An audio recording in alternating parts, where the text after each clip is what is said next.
Imagina ler um livro dando exatamente a mesma atenção para cada palavra. A palavra "o" recebe a mesma intensidade de foco que a frase, sei lá, teoria da relatividade. Parece um desperdício de energia mental, né? Pois é mais ou menos assim que os modelos de linguagem que a gente conhece hoje funcionam. Eles aplicam a mesma quantidade de poder de fogo computacional em cada pedacinho de texto, o que é um gasto gigantesco e, francamente, um pouco ineficiente. E é exatamente esse o problema que a gente vai analisar a fundo hoje. Estamos com um artigo de pesquisa de 2026, uma colaboração entre a ByteDance, a Universidade de Manchester e outras instituições, que propõe uma solução radicalmente diferente. O título é Dynamic Large Concept Models, ou DLCM. Nossa missão hoje é entender como essa nova arquitetura tenta fazer a IA pensar de uma forma mais parecida com a nossa, focando em conceitos e ideias e não em palavras soltas. E, claro, o que isso significa para o futuro da eficiência e da capacidade de raciocínio da inteligência artificial. O contexto aqui é fundamental, porque o problema é mais profundo do que parece. A densidade de informação na linguagem, ela não é nem um pouco uniforme, né? Existem trechos que são previsíveis, quase um enchimento linguístico, e existem momentos críticos, pontos de virada, onde as ideias mudam, e é aí que o raciocínio precisa se concentrar. Os modelos atuais, por serem densos, eles gastam a mesma energia nos dois casos. A grande sacada deste trabalho é mudar o foco do processamento de tokens, que são palavras ou pedaços de palavras, para conceitos, e conceitos de tamanho variável que são aprendidos dinamicamente pelo próprio modelo. A ideia é alocar os recursos computacionais de forma inteligente, onde eles realmente importam. Ok, vamos desvendar isso. Como exatamente o DLCM funciona na prática? Porque uma coisa é dizer, vamos focar em conceitos, outra é construir uma máquina que faça isso. Qual é a diferença fundamental na estrutura dele? Então, a arquitetura é elegantemente dividida em 4 estágios. É quase como um processo industrial para o pensamento. O primeiro estágio é a codificação. Um codificador bem leve, bem rápido, processa os tokens brutos para criar representações iniciais, um primeiro rascunho do significado. Até aqui, nada muito novo. A primeira grande inovação vem no segundo estágio, a segmentação dinâmica. Ah, é aqui que a mágica de encontrar os conceitos começa, imagino. Exatamente. O modelo tem um detector de limites que aprende a identificar quebras semânticas no texto. Ele basicamente olha para as representações de tokens vizinhos e mede a de similaridade entre eles. Ele pensa neles se perguntando o quão diferente é a ideia desta palavra da ideia da palavra anterior. Onde essa diferença é muito alta, ele marca um limite, sinaliza o fim de um conceito e o começo de outro. É como colocar vírgulas e pontos finais no fluxo de pensamento. Espera um pouco, então o modelo está em tempo real, decidindo a resolução com que ele vai ler o texto. Em algumas partes ele dá um zoom out para ver o conceito geral, e em outras ele fica no zoom in, nas palavras. É isso. É uma ótima analogia. E depois de decidir onde estão os limites, vem o terceiro estágio, o raciocínio em nível de conceito. Aqui, todos os tokens dentro de cada segmento são agrupados para formar uma única representação de conceito, um resumo daquela ideia. A partir daí, um transformador muito mais poderoso, com maior capacidade, o cérebro principal do modelo, opera só nessa sequência de conceitos, que é muito, muito mais curta que o texto original. É aqui que o pensamento pesado acontece, conectando as grandes ideias. E como ele volta do mundo das ideias para o mundo das palavras. Esse é o quarto e último estágio, a decodificação em nível de token. Um decodificador reconstrói a previsão palavra por palavra, mas agora ele tem acesso aos conceitos que já foram raciocinados pelo módulo principal. Ele faz isso usando um mecanismo chamado cross-attention. Pensa assim, o decodificador que está escrevendo a resposta palavra por palavra, ele pode olhar para trás a qualquer momento, mas não para as palavras originais, e sim para o resumo dos conceitos que o módulo principal já digeriu. Ele está constantemente se perguntando, com base no conceito de instabilidade de treinamento, qual é a próxima palavra que eu devo escrever? Entendi. Então, em vez de prever a próxima palavra com base naquela lista longa e confusa de palavras anteriores, ele prevê a próxima palavra com base nos conceitos anteriores, que são mais limpos, mais significativos. É como se ele separasse o que pensar, a formação dos conceitos, do como pensar, que é o raciocínio sobre esses conceitos. Exatamente. O modelo aprende onde a computação deve ser concentrada. E isso é um avanço importante sobre as abordagens anteriores. O modelo LCM, por exemplo, usava sentenças como conceitos, mas era uma divisão pré-definida, rígida, que nem sempre corresponde às ideias. Já o HNet aprendeu a detectar limites, mas operava no nível muito mais baixo, de bytes, e não foi validado para a geração de texto moderna. O DLCM une o melhor dos dois mundos. Limites que são aprendidos de ponta a ponta, aplicados diretamente à tarefa de prever o próximo token, que é o coração dos LLMs de hoje, né? Ok. A ideia é fantástica, quase óbvia em retrospecto. Pensar em conceitos. Mas sempre que eu ouço uma ideia tão elegante, uma parte de mim desconfia. Porque, na prática, o universo da IA raramente é tão arrumado. Juntar um módulo leve com um pesado, fazer um aprender com o outro, isso soa como um pesadelo de estabilidade. Onde é que essa ideia bonita encontrou a dura realidade do treinamento? Você foi direto ao ponto. O artigo é muito honesto sobre isso e dedica uma boa parte a explicar os desafios e, o que é mais interessante, as soluções inteligentes que eles criaram. O primeiro grande problema foi exatamente o que você mencionou, a instabilidade no treinamento. Pensa neste conflito fundamental.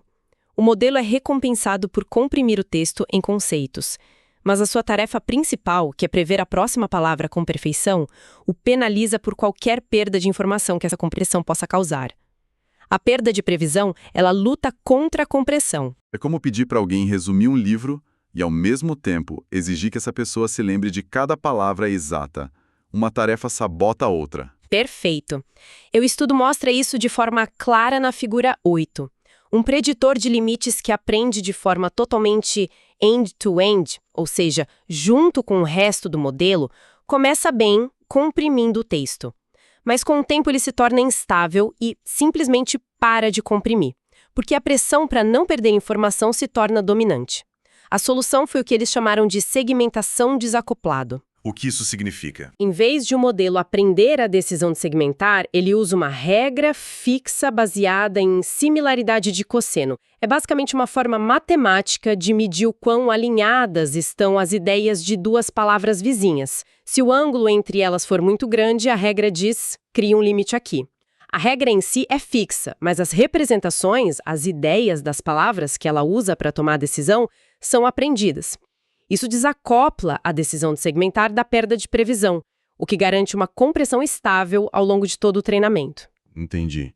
Então, eles basicamente isolaram o problema, impedindo que uma parte do modelo sabotasse a outra. Isso resolve a estabilidade. Mas me parece que surge outro problema.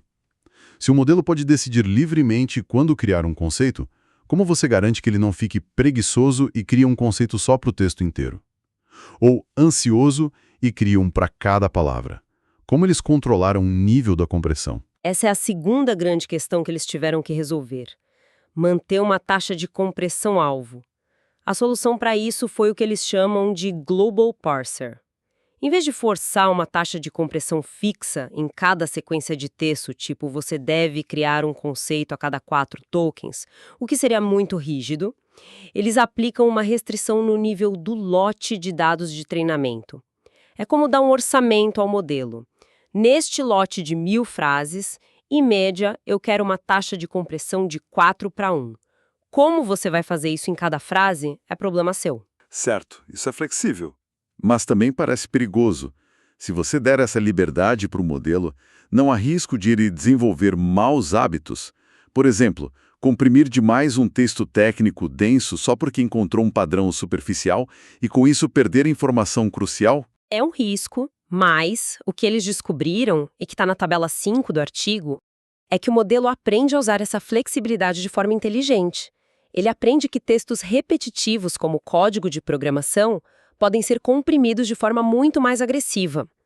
Já em textos densos, como artigos técnicos, ele aprende a ser mais conservador, criando conceitos mais curtos e preservando mais detalhes. Ele aprende a gastar seu orçamento de compressão, onde o custo de perder informação é menor. Isso nos leva ao terceiro desafio, que imagino que seja a velocidade. Toda essa arquitetura com partes diferentes, comunicação entre elas, isso deve ser lento. Exatamente. O terceiro desafio foi otimizar o desempenho. O mecanismo de cross-attention, que conecta os tokens e os conceitos, é um gargalo. Ele precisa lidar com sequências de comprimentos diferentes, uma longa sequência de tokens e uma curta de conceitos, o que é computacionalmente complexo e lento. A solução foi uma jogada de engenharia brilhante chamada replicação de conceitos. É quase como um truque de planinha. Uma planilha? Sim. Em vez de ter uma coluna curta de conceitos e uma coluna longa de palavras e tentar fazer uma fórmula complicada entre elas, eles esticam a coluna de conceitos. Para cada palavra, eles copiam e colam o conceito correspondente ao lado dela. Agora você tem duas colunas do mesmo tamanho. Parece simples, quase um truque sujo, mas isso transforma o problema numa matriz padrão, regular, e isso permite que o hardware faça o cálculo de uma vez só, usando otimizações super rápidas como o Flash Attention.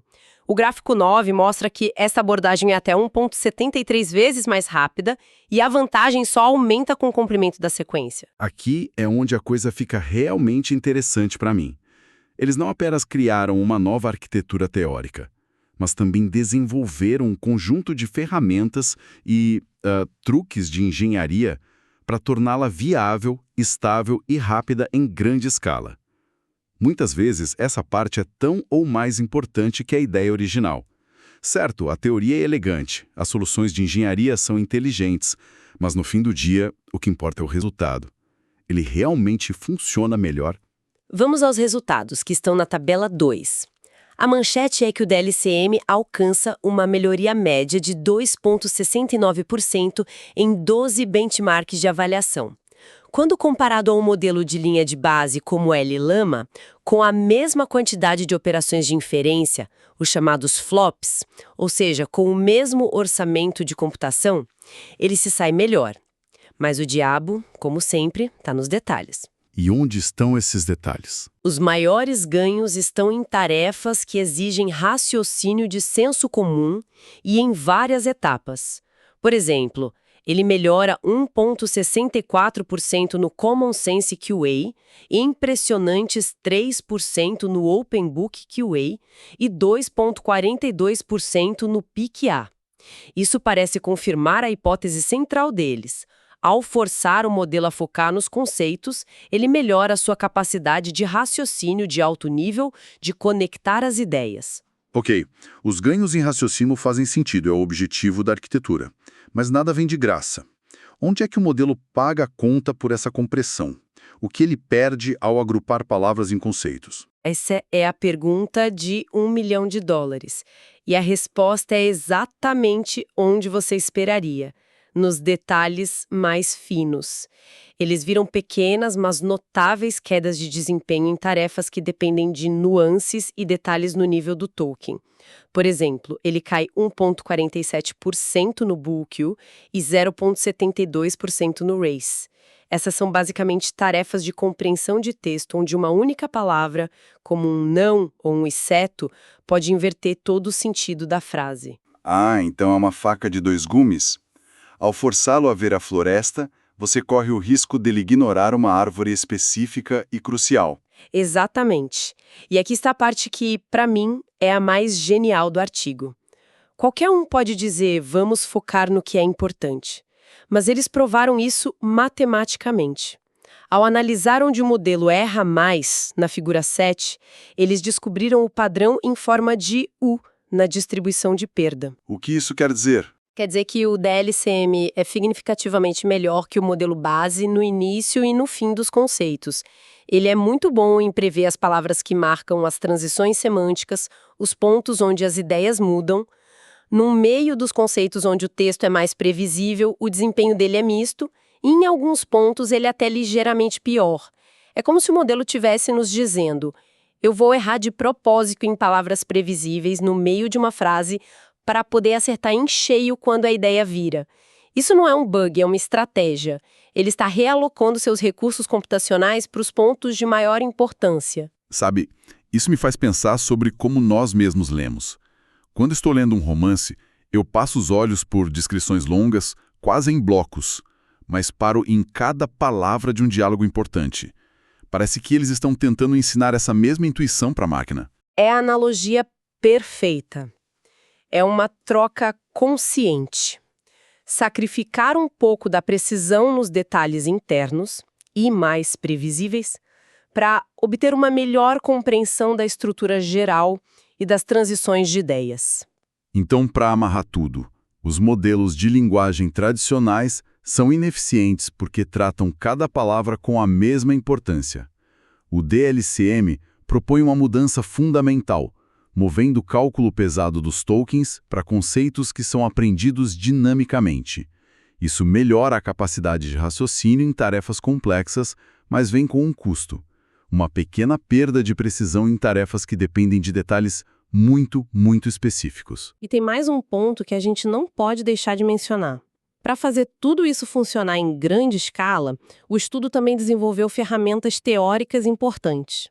Eles criaram uma lei de escalonamento que leva a compressão em conta e uma técnica chamada Decoupled MILP. Em termos simples, isso garante que eles possam prever como o modelo vai se comportar à medida que o tornam maior e mais poderoso. Eles sabem que se dobrarem o tamanho, todas as partes, o codificador leve, o raciocinador pesado, o decodificador, vão escalar de forma harmoniosa. Isso é crucial para não gastar milhões de dólares treinando um modelo gigante que acaba não funcionando. O que nos deixa com uma reflexão final que vai além do próprio artigo.